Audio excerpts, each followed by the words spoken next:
Dracul. The knife was the first thing he put on in the morning and the last thing he set down at night.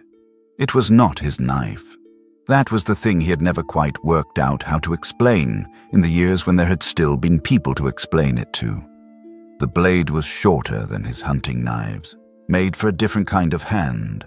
Narrower grip, lighter balance, the kind of knife a man carried because it fit under a coat without announcement. Davin had carried it that way. He had carried it into 17 engagements across the Eastern Front, and he had come out of 16 of them, and at the end of the 17th he had pressed it into Edric's palm and said, with a particular calm of a man who has done all his rearranging, "Take it. You need it more than I do." He had not meant it as a gift. Edric understood that. He had understood it at the time, kneeling in the mud with Davin's blood on his hands and the knife handle in his palm, and the battle finishing itself somewhere behind him. He had understood it in all the years since. The knife was not a gift. It was a statement of fact, said by a dying man to the one person who had to keep walking. Edric needed it more. Edric was the one still going. He had never used it for hunting. He wore it every day to the forest and came back with it clean. He had taken rabbits and deer and, twice, a boar that had not wanted to cooperate. And he had used every knife he owned for that work, every knife except the one that mattered. It rode at his left hip while he worked, and it rode there on market days in the village, and it rode there in the evenings when he sat at the table with nothing particular to do, cleaning equipment or sharpening other blades or simply sitting because sitting was something to do while the fire said its piece and the house said nothing. The house was quiet in a specific way that Edric had categorized in his private accounting as twice over. The first silence had been there since the war. It was the silence of a life that had been pruned of everything that made noise, of the particular kind of daily company that you don't identify as such until it's gone. The sound of a man who knew you and didn't care that he knew you. The casual indifference of someone who would walk into your space and immediately begin complaining about something unrelated to you, which is its own form of belonging. Davin had been that. The house had never actually contained Davin. They had lived in different places, before and after and during the war, but something in Edric's chest had always had a Davin-shaped arrangement. A room set aside, and now that room was the loudest thing in any silence he sat in. The second silence was Maret. Maret had died 6 years after the war ended, from a fever that announced itself on a Tuesday and finished its work by the following Thursday. She had not been sick before. She had not seemed like someone who would be sick. She had always seemed, in the particular and inarticulate way of the people you love, like someone who would simply continue. Edric had sat with her for those 4 days and done everything that could be done, which turned out to be very little, and then she had been gone, and the chair across the table had been hers ever since, even though she was not in it. He did not move the chair. He moved everything else over the years. The house changed around him. He added the smoking shed, replaced the sagging western wall, moved his workbench from one corner to another when the light changed in winter. But the chair stayed where Maret had put it, and he sat across from it every morning and ate, and the absence in it was not painful anymore so much as it was simply present, the way an old scar is present when you press on it. Not sharp, just there. The hunting gave him rhythm. He had come to understand, in the slow way that a man comes to understand things about his own life when there is no one to explain it to him, that rhythm was the mechanism by which he continued. Wake before light. Check the traps on the eastern line. Return. Clean what there was to clean. Smoke what needed smoking. Take whatever exceeded his own need down to the village market where Aldrin the butcher paid fair prices without asking unnecessary questions. Return. Eat. asleep. The village was 2 miles through the forest, close enough to resupply and far enough to avoid. He had not specifically wanted to live apart from it when he first came to this place, but the house had been available and affordable and at the end of a path that did not invite casual visitors, and he had stayed, and the years had accumulated around that decision without his having particularly made it. It was late spring when he found her. The river had been high all month. Snow melt from the mountains came down in April and hit the lowlands in May, and this year the melt had been heavy. The bridge at the crossing 2 miles north had been swept out in the 3rd week of the month. He'd heard about it at the market, a minor disaster of moderate inconvenience, and had noted that the crossing nearest to his traps would need to be managed carefully for the next several weeks. He had been managing it carefully.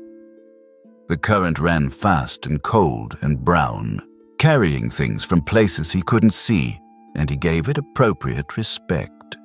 He was coming back from the eastern line with 2 rabbits and a grouse when he heard the sound. She had been coming from the southern markets. The eastern forest road was the only route through, and with the bridge out, she had tried the ford. It was not a cry for help.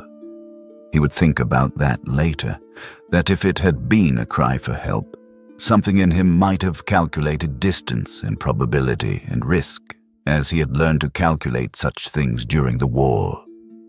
But it was not a cry. It was the particular sound of something very large fighting something that was stronger than it, a sound more of effort than of distress, and it was coming from the river, and he was moving before he had finished the thought. He saw her when he came through the tree line. She was perhaps 30 feet from the bank, caught in the main current, and she was large. Larger than he was, larger than most things he'd seen in the water, and she was fighting it with everything she had, which was considerable because she had not drowned yet. But she was losing. The current was taking her, and she was working against it with her whole body, and the weight of the armor on her chest was working against her, dragging her shoulders down every time she got her head above the surface. Her hands broke water. Her face broke water. She was green-gray and fighting, and she was losing. He set down the rabbits and the grouse and went in. The cold hit him like a door. The current grabbed him at the knees and tried to take him sideways, and he leaned into it and swam, not toward where she was, but toward where the river would carry them both, angled upstream to account for what the water would do. And then he reached her. Or rather, the current pressed them together, and he got his hands into her armor and held, and the river took them downstream together for a bad 20 seconds before he found footing on a submerged rock and used it. He got her to shore. She was on her hands and knees on the bank when she started trying to stand. He was crouched next to her, breathing hard, water streaming off both of them into the soil. She pushed herself up onto one knee and then the other, and he watched her do it without moving to help, because something in the set of her body told him clearly that help was not what was being requested, and that offering it might complicate what was already complicated enough. She stood. She was taller than him by half a head, and the armor was dull iron with markings he didn't know, repaired in many places, and she was shaking with cold and probably exhaustion. And she was standing.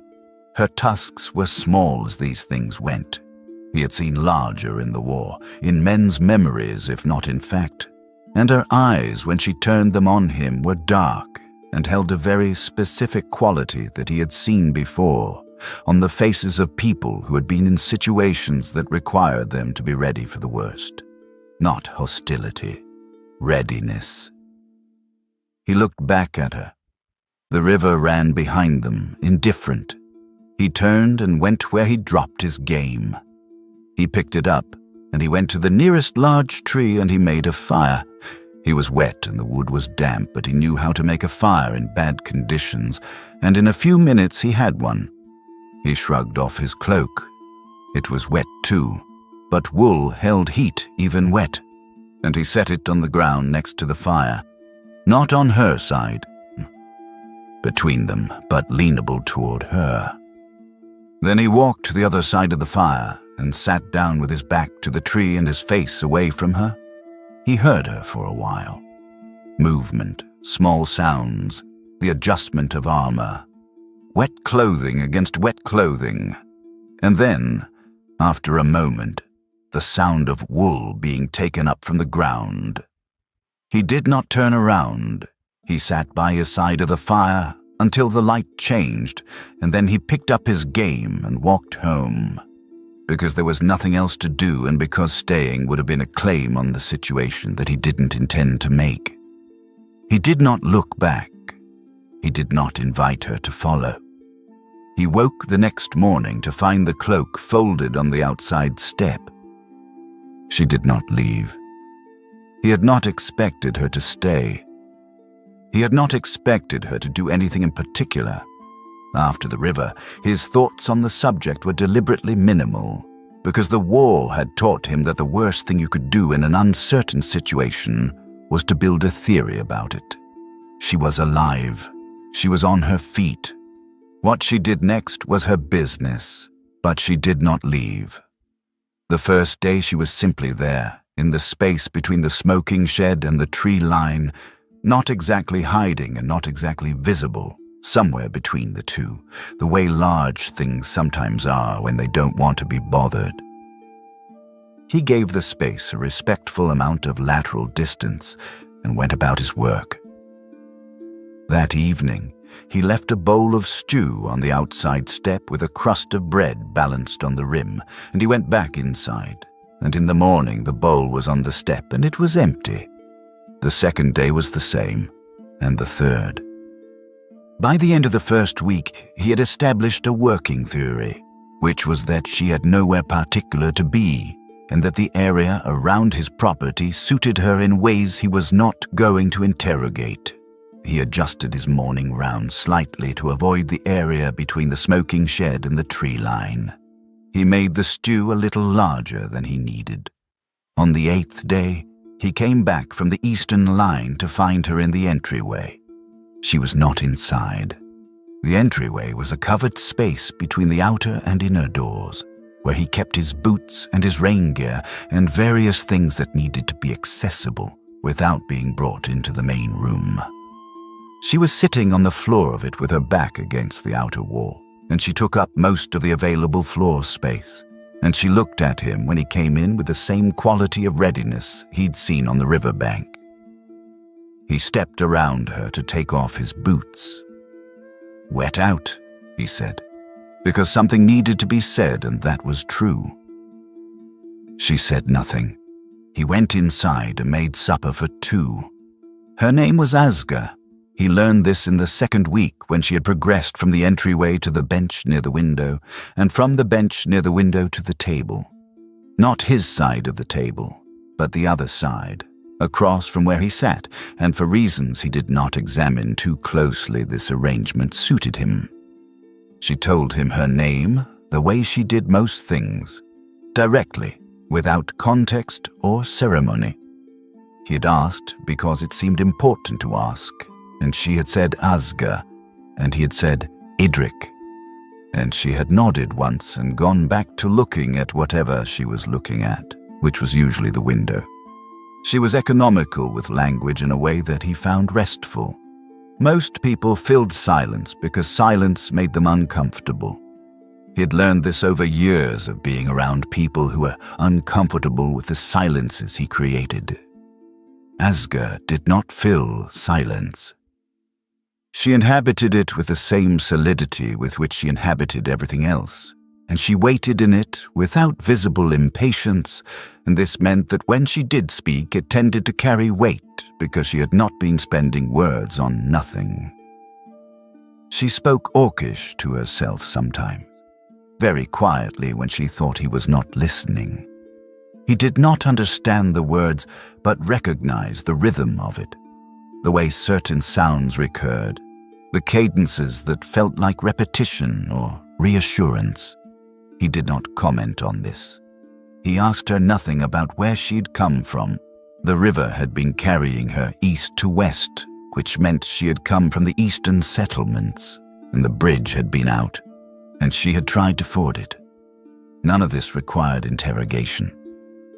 He had been a hunter for long enough to know that when a creature came out of the water, half drowned, it needed time before it needed questions, and sometimes it needed a very long time, and sometimes the questions turned out not to matter.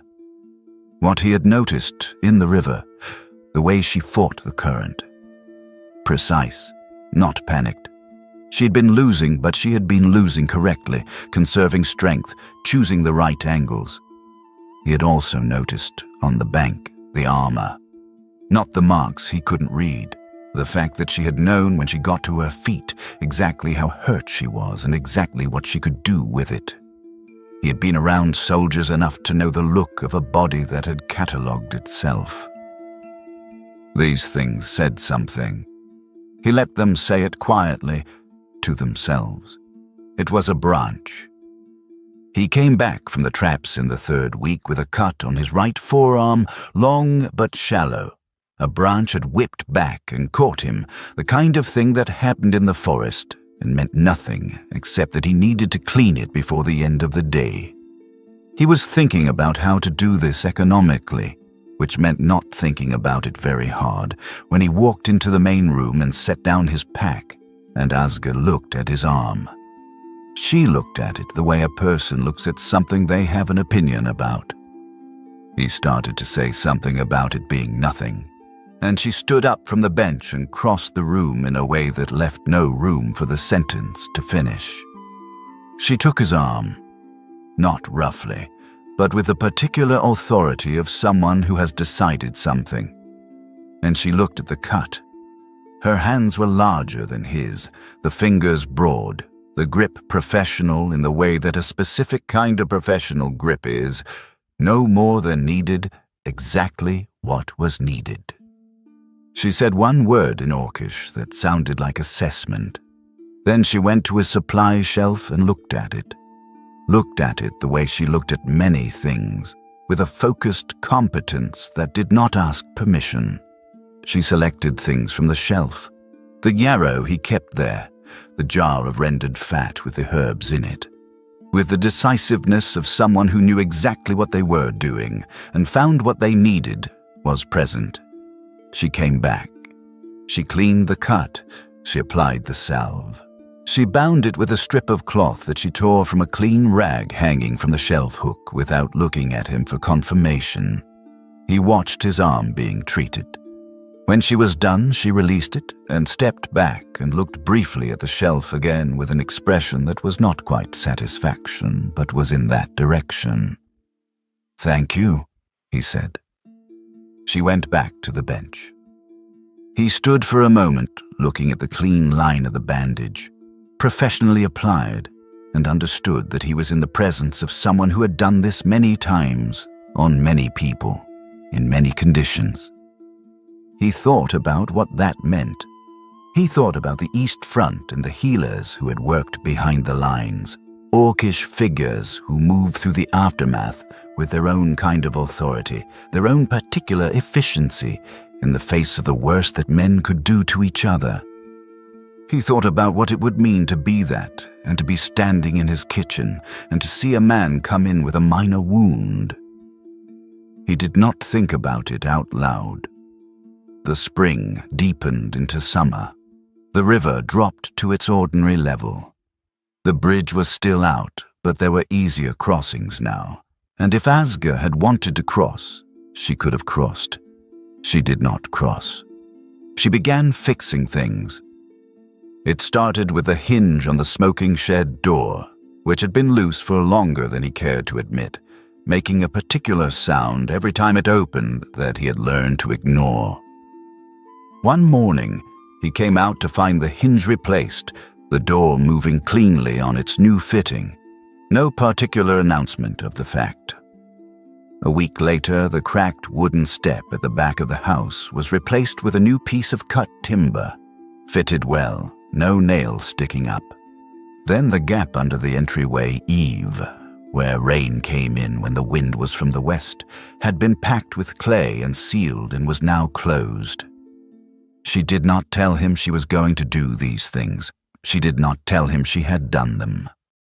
He noticed them the way you notice things that have stopped making the wrong sound, and he said nothing, because she had said nothing, and there was an understanding in the silence that naming what was happening would change it into something that needed managing, and neither of them wanted to manage it.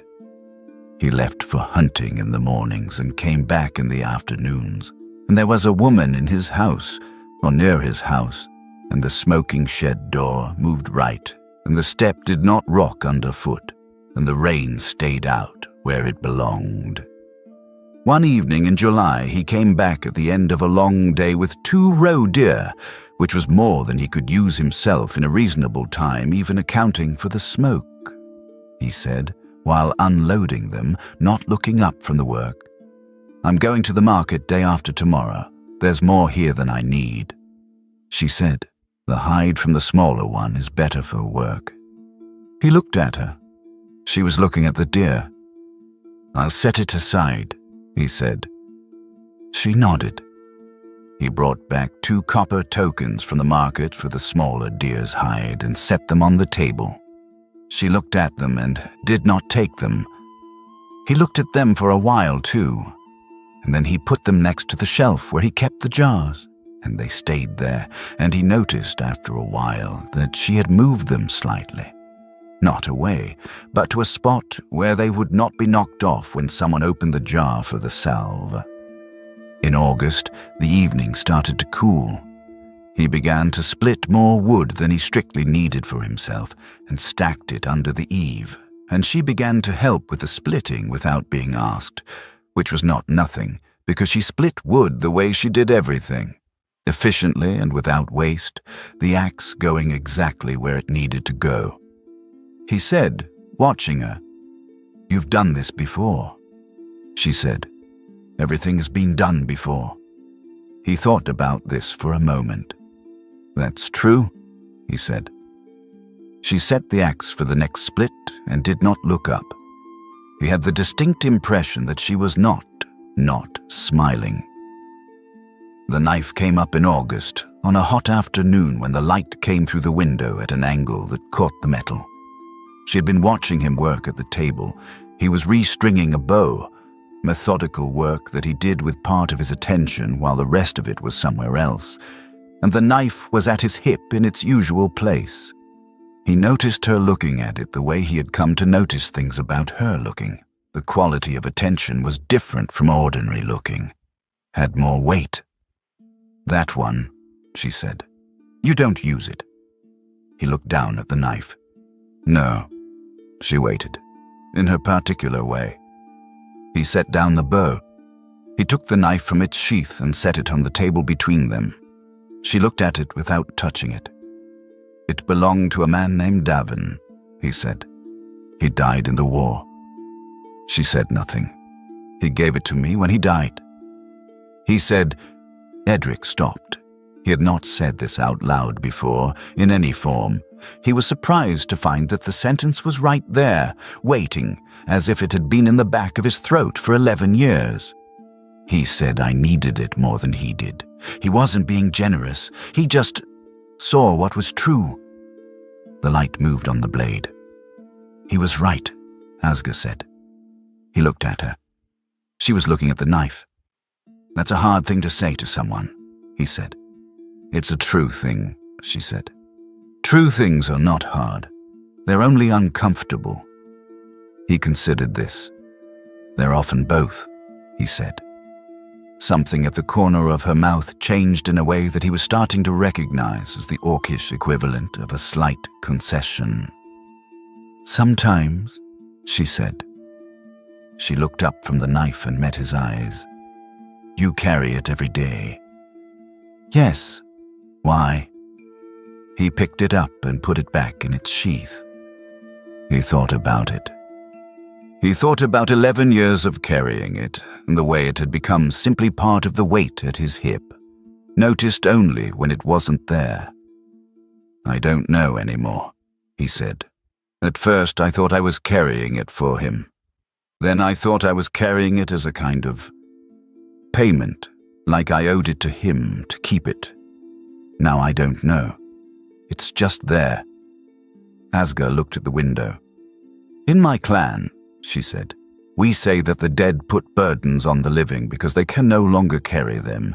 It is not cruelty, it is necessity, but sometimes the living must decide when the dead's work is finished." He said, "What happens to the burden when it's finished?" "You set it down." The bow was still on the table. He picked it up again and continued with the stringing, and she watched the light on the table, and neither of them said anything else for a long time, and the afternoon passed. Late September. The fire had burned down to coals, and neither of them had moved to add wood because the air was not yet cold enough to require it, and the warmth of a low fire was sufficient for sitting, which was what they were both doing. There was no particular reason for the conversation that started. It started the way certain conversations start, in the particular quiet of a late evening. Not because either person has decided to speak, but because something in the silence has reached a point where speaking is what the silence needs. She asked, not looking at him, "Were you in the war?" It was not quite a question.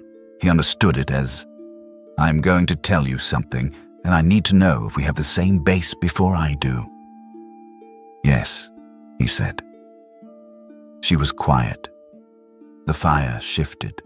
A log settled. "I was too," she said. He looked at the fire. He had suspected. He had suspected from the way she fought the river, from the way she'd treated his arm, from the particular quality of stillness she had when things became tense. The stillness of a person who has learned that stillness is the difference between what you can manage and what you can't. "What did you do?" he said. A long pause. "I healed," she said. He turned and looked at her. She was looking at the coals, her profile unreadable in the low light, the heavy brow, the set of the jaw, the controlled absence of expression that she wore like armor. He said quietly, "We had people like that, on our side." He thought of the healers he had known, the way people talked about them, not badly, not with cruelty, but with a certain discomfort, a distance, as if what they did was something that decent people shouldn't have to think about too carefully. They weren't always. It was complicated. "It is the same," she said. "Among us, it is the same." She stopped. Then, "I healed everyone," he said nothing. "Not all at once," she said. Her voice was even. "Not in large numbers. Once I found 3 of your men at a ford, after a skirmish. They were not going to make it back to your lines. They were just going to be there in the water until they weren't anymore." She looked at the fire. "My clan did not know for 3 months." The fire made a sound. "What happened?" he said. "What you would expect." He thought about what he would expect. He thought about clan law and the logic of war and the particular kind of punishment that traditions reserve for people who make it complicated to hate the enemy. He thought about her being here, in this house, in this forest, 7 years after the war ended, with nowhere particular to be. "I had a friend," he said. He had not planned to say it. It came out the way the earlier sentence had come out, present and waiting. "He died in my arms. That's where the knife is from." He looked at his hands. "I thought for a long time that I should have done something differently, moved faster, seen something earlier. I went through every moment of it for years, looking for the part where it was my fault." He was quiet for a moment. "Eventually I stopped finding it, but I still looked." Asga said, "I thought for a long time that if I had let enough people die, I would have been allowed to stay." The sentence sat in the air. "That's a terrible thing to think," he said. Yes, she said. They sat with that for a while. Outside of the first cold of autumn was beginning to suggest itself, not cold yet, but with a tone to the night air that would become cold, the suggestion of a season changing. After, she said, after the clan, I kept to the borderlands, never any one place. 7 years of that. She said it the way someone mentions a fact, not for sympathy, just for the account. One line, no detail. He looked at the window, the dark outside. When did you stop looking for the part that was your fault? She said. He thought about it. I'm not sure I have entirely, he said. I think I stopped expecting to find it. That might be the same thing. She nodded, very slightly, as if he had confirmed something she had already considered. Pieter came on a Wednesday in early October. Edric saw him coming up the path from the window, and he recognized the particular way Pieter walked. The slight hitch in the right step, the weight of a man carrying something that was not in his hands. He had known Pieter since the Eastern Front. They had not been close during the war in the way that Davin had made closeness feel necessary. They had been two men in the same impossible place, who had watched the same things and come out the other side of them, and then, separately, built lives as near and as far from each other as it was possible to be, while still living in the same general part of the world. Pieter was in the village. He had a wife and a daughter and a trade, and since coming back from the war, he had hunted the lower valley when the season allowed. It was how he kept his hands busy, Edric had always thought. They spoke at the market occasionally, not often. Asger was inside when Pieter knocked at the outer door. Edric went out and left the inner door open. Pieter looked well, the way a man looks well when he is not actually well. He had brought nothing, no pretense of a trade visit, no tool to borrow. He stood in the entryway and looked at Edric and said, I heard she was staying here. She is, Edric said. Pieter looked at the inner door. He was a solid man, graying at the temples, with a face that had the particular depth of someone who had seen bad things and had not decided what to do with them. He said, Edric, we were there. I know. You saw what they did. I saw, Edric said. He leaned against the doorframe. And so did she. From the other side. Pieter was quiet for a moment. He looked at the floor. He said, She's one of them. She's the one who's here, Edric said. He said it without force, as a statement of fact. She pulled a splinter out of my hand last Tuesday. Took her about 30 seconds. She didn't make anything of it. He looked at Pieter. Tell me what I should be afraid of. Pieter didn't answer immediately. The silence between them was not hostile. It was the silence of two men who had been in the same fire and had come out with different burns, standing on the same piece of ground. I'm not saying she's... Pieter stopped. He ran his hand across his jaw. I don't know what I'm saying. I know, Edric said. Marit's been gone 8 years, Pieter said, not as accusation, as something else. The kind of observation a man makes when he's trying to say something without saying it. 6 years, Edric said. Yes. Pieter looked at him for a long moment. There was something working through him. Edric could see it. Some argument he was having with himself that had nothing to do with Edric, that Edric was simply the occasion for. The argument seemed to reach some kind of resolution that Pieter was not satisfied with, but was willing to accept. You always did exactly what you thought was right, Pieter said. It was not a compliment. It was not an insult. It was what it was. I know, Edric said again. Pieter nodded once. He turned and went back down the path, and Edric watched him go, and the trees took him, and the path was empty. He went back inside. Asger was at the table. She said nothing about whether she had heard, and he said nothing about it. He put the kettle on. They came in October, 4 of them, on a day that had turned cold fast, with the quality of autumn that doesn't negotiate. Edric saw them from the smoking shed, 4 large figures on the path from the east, moving with the deliberate pace of people who know where they are going and have a right, in their view, to go there.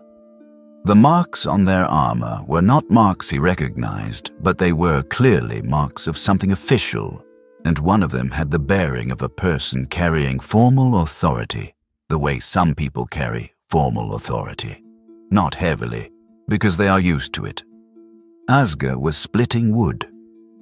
She stopped when she saw them. She set down the axe with a care that had nothing to do with the axe and turned to face them, and she grew very still in the way she had grown still that night at the ford, Edric thought. The stillness of a body deciding what it is going to do.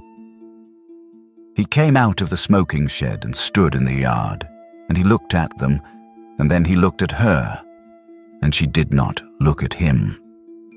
She was looking at the 4 who had come. The one who was carrying the authority said something in Orcish, several sentences. Edric understood none of the words but understood the structure. This was a formal address. This was a statement of position. This was what followed from that statement. Asga said 1 word in Orcish. The authority figure spoke again. Another formal structure, longer. This one had more edges. Asga said 3 words. Very flat, very clear. He stayed where he was. He was on his land, in his yard, standing on the cold October ground with the smoking shed behind him and the house to his left, and he did not move and did not speak. This was not his conversation. He understood that with complete clarity. Whatever was being said between them, whatever history was being compressed into a formal Orcish exchange in his yard, it was not his place to enter it. She had not asked him to enter it. She did not need him to enter it, but he stayed. He stayed the way a wall stays, not doing anything, simply being the thing that is there. The 4 who had come were aware of him. He could see that in the peripheral attention they paid to his position. He was on his land. He was not moving. He was simply present. The exchange continued for a time. He watched Asga's back, the set of her shoulders, the way her hands were completely still at her sides, not defensive, not aggressive, simply controlled. She spoke twice more, both times briefly. The authority figure responded once, and then there was a silence, and then the 4 of them conferred among themselves in voices too low for him to follow, even if he'd had the language. Then they left. They did not leave satisfied. He could see that in how they moved, the same deliberate pace, the same direction they had come from, but with something added to it that had not been there before. Some quality of a situation left unresolved. They disappeared into the trees on the east path, and the yard was quiet, and Asga was standing with her back to him, looking at the place where they had been. He went over and sat on the step. He did not say anything. There was nothing useful to say, and several things it would have been easy to say that were not useful, and he had long since learned to prefer silence to the alternative. He sat on the step and looked at the yard and let the cold air do what it was doing. And after a while, Asga turned and looked at him, and then she sat on the step beside him. The step was not quite large enough for 2, but they managed it. She was close enough that he was aware of the warmth of her, which in October was not nothing. They sat there for a long time, and then she said, without preamble, without building to it, in the flat and direct voice that had become the voice he associated with truth, "I refuse the return." "I heard that," he said. "You don't speak Orcish." "No, but some things you can hear without the words." She was quiet for a moment. "They will come back," she said. "Not soon, but eventually. I know. The law allows it until I complete the formal procedure of severance. They laid out the conditions as part of their formal address. That much I know now. It takes time. I will need to go back and do this. Not because I want to, because if I don't, it stays open, and open is what they're using. He nodded. She looked at the yard, at the axe still lying on the wood-splitting block where she had set it down when they came. When I first came here, she said, from the river, I thought I would be gone in a few days. I know, he said. I don't think any more about being gone in a few days. He said nothing to that. He looked at the tree line where the four had disappeared, and then he looked at the wood pile, which was considerable. She had been splitting for most of the morning. The wood pile was good for the winter. That was a winter's worth of wood, stacked and ready. He thought about what it meant, that someone had split a winter's worth of wood in a yard they had not intended to stay in. He thought about Davin's knife on his hip, and what 11 years of not understanding why he was still carrying it had felt like, and what the morning felt like now. He said, "You jumped into the river 3 days ago, for the fawn." She turned and looked at him. "I saw you from the east line," he said. "The young deer at the bank? It had gotten itself into the current. You just went in, didn't think about it. Just jumped." He looked at her. "That's what I did, the day we met. I saw you in the current and I jumped. That's all there was to it." She said, "Dracul." He waited. "It is a word," she said. "In my language. There is no translation into yours that holds everything it means." She was quiet for a moment, choosing her words with that particular care she used when she was saying something important. "It describes someone who acts before they have time to be afraid, who moves before the mind catches up with itself." She looked at the tree line. In the old tongue, it was not always good. Sometimes it means foolishness, throwing yourself into something without counting the cost. A pause. But sometimes it means the only kind of honesty that exists. The action that is too fast for calculation. The thing you do that shows what you actually are, before your choices can lie about it. He thought about the river, the moment of going in, the cold and the current and the not thinking. "Which is it?" he said. "When you say it about me." She looked at him directly. "That depends on who survived," she said. He looked at her. The yard, the cold October light on the woodpile. "That's a fair answer," he said. And for the first time, brief, small, almost not there at all, she smiled. A slight thing at the corner of her mouth. There and gone. But it had been there. She left in November. He had known it was coming, had watched it approach in the way she carried herself in the days after the clansman's visit. A new quality to her stillness, a thing being worked through. When she told him, he was not surprised.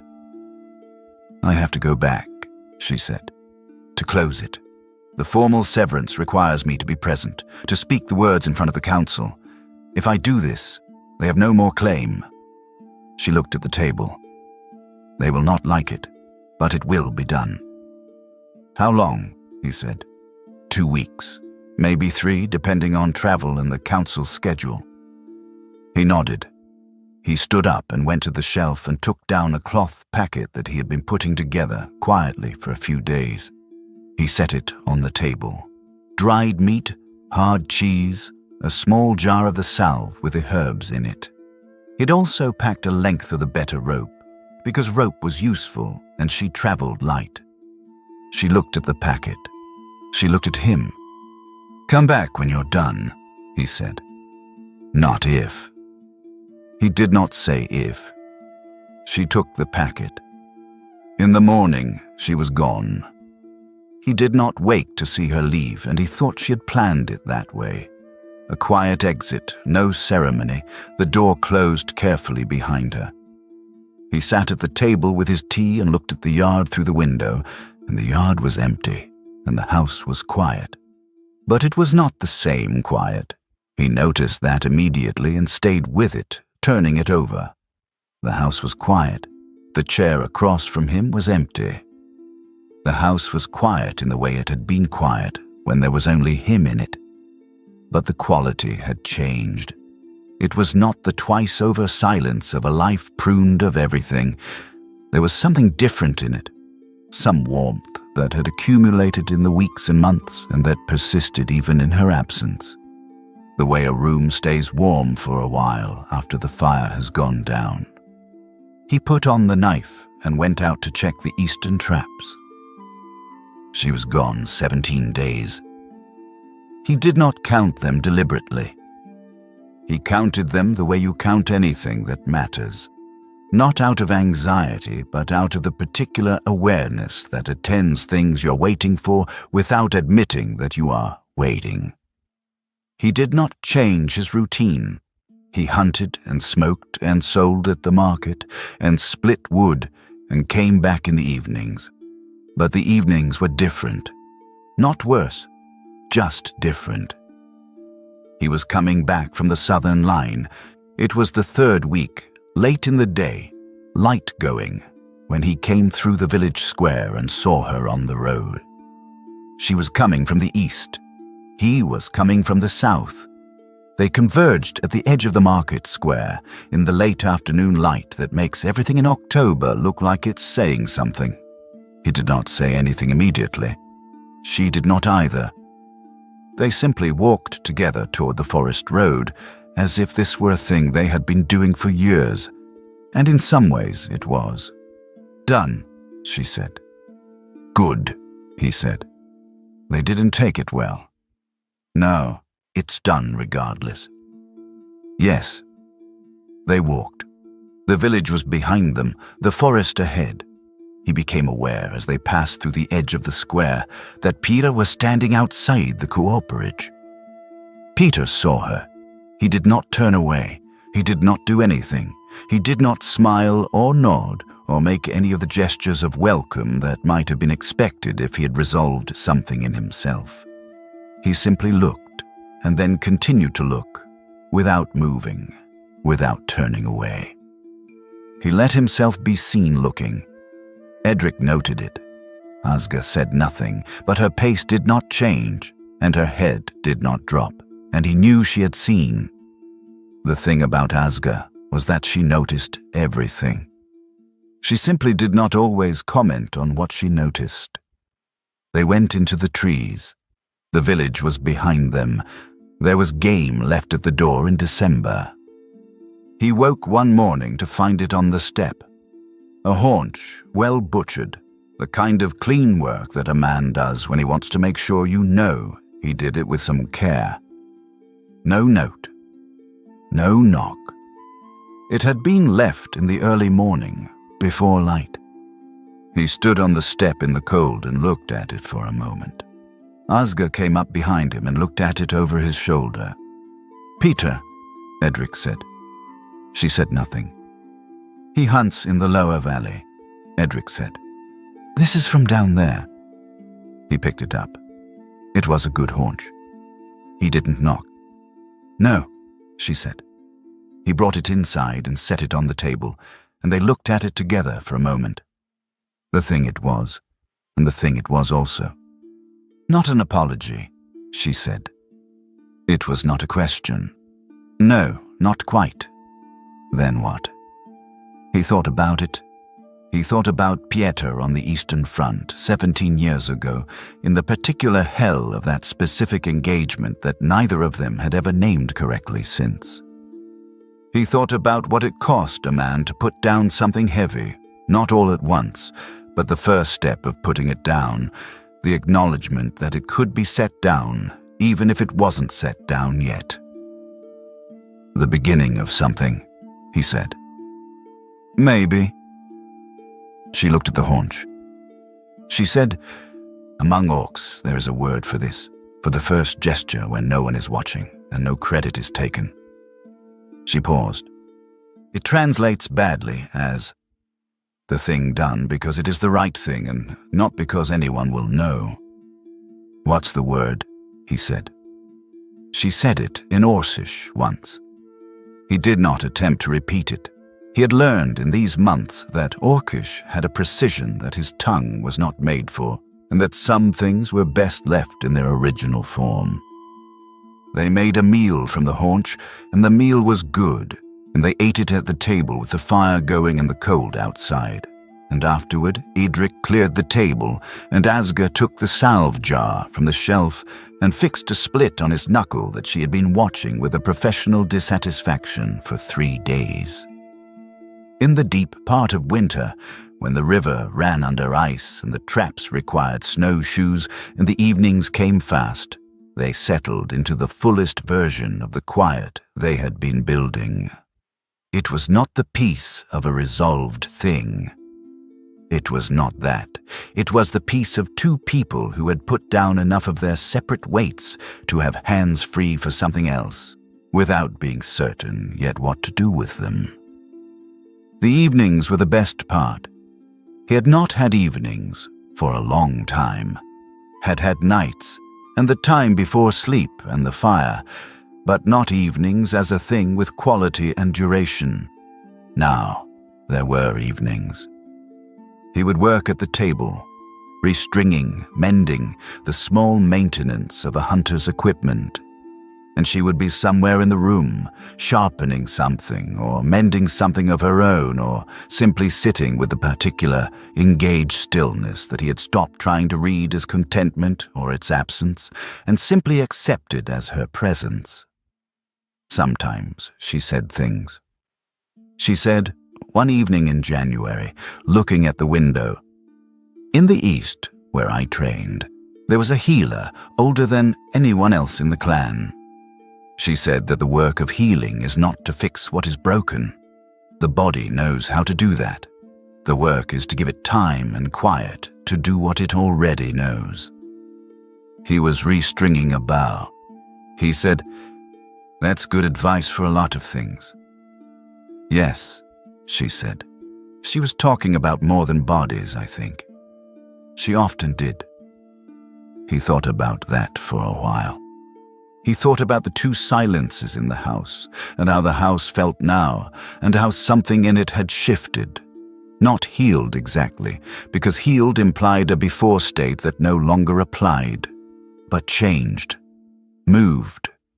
The way a river changes its course when something falls into it, and it adjusts around the new weight.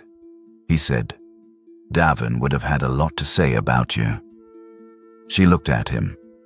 He had opinions about everything, Edric said. He wouldn't have let any of this happen without commentary. He would have found a joke in it somewhere. He always found the joke. He looked at the knife at his hip, and then he set down the bow and took the knife out and set it on the table. He had not taken it off before, except to set it down to sleep. This was different. He set it on the table and looked at it and thought about Davin, who was dead, who had handed him this object 11 years ago as a statement of fact and a weight, and possibly also a gift. All three things at once, as Davin had tended to give things, without separating what they were. He thought about what it would mean to set it down, whether setting it down was a kind of forgetting and whether forgetting was what he wanted. Asger looked at the knife. She said nothing. He thought, no, not forgetting. Carrying was not the only way to remember. The room in his chest that was Davin-shaped would not change shape because the knife was on the table. The room would still be there. He would know what it was. He pushed the knife across the table, gently toward her. She looked at it. She looked at him. "You said," he said, "that the dead put burdens on the living because they can't carry them anymore, and that sometimes the living have to decide when the dead's work is finished." He kept his hand flat on the table. "I think the work is finished. I think Davin would have something to say about that, too. She took the knife. She held it for a moment in both hands. Not with reverence exactly, but with attention, with the same quality she brought to everything she touched that mattered. She turned it once. She set it on the table between them, not on his side and not on her side. He sounds, she said, like someone worth having known. He was, Edric said. Yes. The question of where she would be, in a formal sense, in the sense that the village and the clan and the machinery of ordinary social life needed answers to, resolved itself in the spring, in the practical and undramatic way that such things resolve when neither party pushes them into significance. She had a place to be. It was this place. She was here. That was, in the accounting of Edric's days, sufficient. The village had its opinions. The village would always have its opinions. He had not changed his market schedule, and she had begun, in the new year, to occasionally come with him.